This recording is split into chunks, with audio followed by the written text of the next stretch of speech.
The next difference I will say is in regard to cost, cash outflow. It means अगर आप Indian CA करते हैं तो आपकी जेब से कितने पैसे लगने वाले हैं 5 से 5.5 सालों में.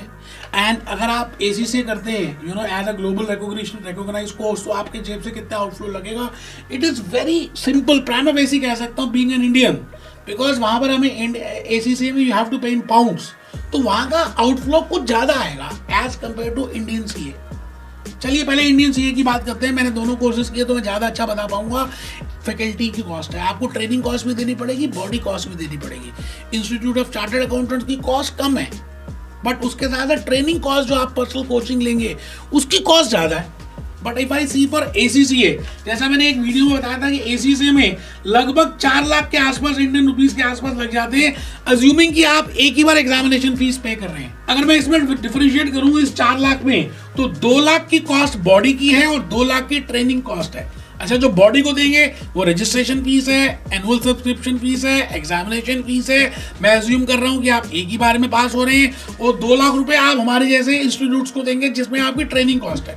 बट सपोज करते हैं आपने एग्जामिशन ले ली है ना, तो एग्जामिशन अगर ले ली तो फिर आपकी कॉस्ट 4 लाख नहीं रहने वाली, 2.5 से 3 लाख हो जाएगी, क्योंकि उस केस में आपको उसकी ट्रेनिंग कॉस्ट लगेगी नहीं, आपको जस्ट एक एग्जामिनेशन फीस पे करनी पड़ेगी. तो इट डिपेंड्स.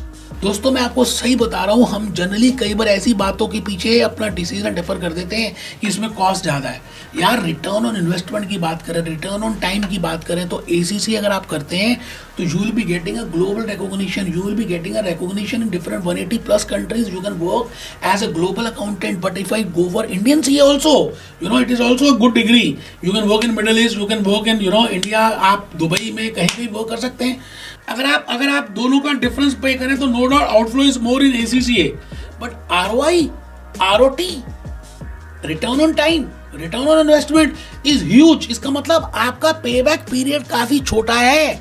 जैसे ही आप एसीसी मेंबर बन जाते हैं और आपको जो पैसे मिलेंगे, आप अपनी कॉस्ट को इतनी जल्दी रिकवर कर सकते हैं. बट इंडियन सीए में लगता है कि थोड़ा सा एज कंपेयर टू एसीसीए उसका पेबैक पीरियड थोड़ा सा लंबा है. तो मुझे लगता है डिफरेंस है दोनों में. पासिंग रेट मेरा नेक्स्ट पॉइंट रहेगा. Passing rate in order to find out the difference between Indian CA and ACCA.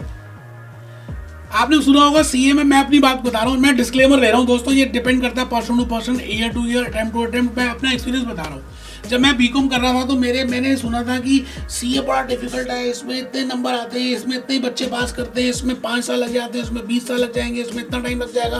कि 5 से 10% का ऑन एन एवरेज रिजल्ट आता है सीए में. मैं फिर डिस्क्लेम कर रहा हूँ, मैं मतलब इसको 100% ठीक नहीं बोल रहा, लेकिन the point is on an average history की बात करें तो ऐसा ही हुआ. मतलब 1 लाख बच्चों ने दिया तो उसमें से 5 से 10% बच्चे पास हुए. बट अगर आप एसीसी में देखें तो उतने number of students C ACC नहीं करते, बट इसमें जो रिजल्ट पासिंग परसेंटेज है 40 to 50% है. और अगर आप रेगुलरिटी से पढ़ाई करते हैं, करत करत अभ्यास से जड़मति हो तो सुजान, practice makes a man, practice makes a woman perfect. बेटे मैं आपको सही बता रहा हूँ, 3 से 4 घंटे भी आप रेगुलर देते हो और 1 क्वार्टर में 1 पेपर के लिए करते हो, 80% चांस है कि आपका फर्स्ट अटेम्प्ट में पास हो जाएंगे आप. मतलब उस 40 to 50% स्टूडेंट्स में होंगे. जैसे 50 बच्चों ने पेपर दिया तो 25 बच्चे पास हो जाते हैं. इसका मतलब ये होता है 50% passing rate, 40 to 50%. It means यहाँ पर पासिंग रेट अलग है as compare to Indian CA. ये वीडियो के आखिरी पड़ाव पे मैं आ गया हूँ. ऐसे और भी बड़े सारे पॉइंट्स हो सकते हैं which will differentiate between Indian CA and ACCA, but मैंने मेजर पॉइंट्स आपके सामने रखने की कोशिश की. अब जो पॉइंट मैं बताने जा रहा हूँ it is in regard to recognition. मैंने आपके साथ अपना एक्सपीरियंस शेयर किया कि जब तक मेरी फाइनल नहीं हुई मेरा दिल धड़कता था कि यार अगर फाइनल पूरी नहीं हुई तो मैं क्या करूँगा, मैं किसी लायक नहीं हूँ, क्योंकि मैंने फाउंडेशन किया या इंटर किया या फाइनल के बाकी ग्रुप्स किए, उसको कोई यूज ही नहीं है जब तक मेरा पूरा सीए नहीं होता.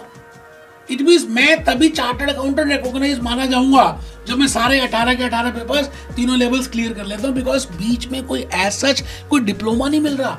बट अगर आप एसीसी की बात करें तो यार आप अप्लाइड नॉलेज के बाद आपको डिप्लोमा मिलेगा, स्किल लेवल के बाद आपको एडवांस डिप्लोमा मिलेगा. इट मीन्स आप किसी भी लेवल पे कंप्लीट करने के बाद, नॉलेज लेवल के बाद, स्किल लेवल के बाद, प्रोफेशनल लेवल के बाद आप कहीं भी ब्रेक कर सकते हो और आप उस डिप्लोमा को यूज कर सकते हैं और वर्ल्ड वाइड उसकी रिकॉग्निशन है. ये एक मेजर डिफरेंस है between Indian CA and ACCA. आप आजकल देख ही रहे हैं कि कई बार ऐसे सर्कमस्टेंसेस आ जाते हैं कि आप चाहते हुए भी नहीं कर पाते, है ना. घर में कुछ ऐसी घटना घट गई आपको करना था, नहीं हो पा रहा, मतलब आप कैपेबल हैं लेकिन नहीं दे पा रहे टाइम इंडियन सीए में, तो आपके लिए वो जो पुरानी मेहनत है वो खराब ही हो गई। बट ऐसा एसीसी में नहीं है, मतलब आपको हर पड़ाव पे हर एक लेवल को क्लियर करने के बाद एक सर्टिफिकेट दिया जाएगा, उससे मोटिवेशन इंक्रीज होता है, मोराल इंक्रीज होता है, आपकी अपॉर्चुनिटीज बढ़ती हैं, आपके पास एक सर्टिफिकेट कॉन्फिडेंस बढ़ता है। तो this is I will say the last but not the least, you know, ऐसे और भी डिफरेंसेस होंगे बट मैंने पूरी कोशिश की है कि मेजर डिफरेंसेस आपके सामने लेकर आऊं। मिलते हैं दोस्तों, ऐसी उम्मीद रखता हूं कि ये वीडियोस आपकी हेल्प कर रहे हैं। ये वीडियोस मार्केटिंग स्टंट के लिए नहीं बनाए जा रहे हैं, आप देख रहे होंगे मैं बैठ के आराम से शांति से डिफरेंस बता रहा हूं, जिससे कि आपकी लाइफ का ये बड़ा इंपॉर्टेंट डिसीजन है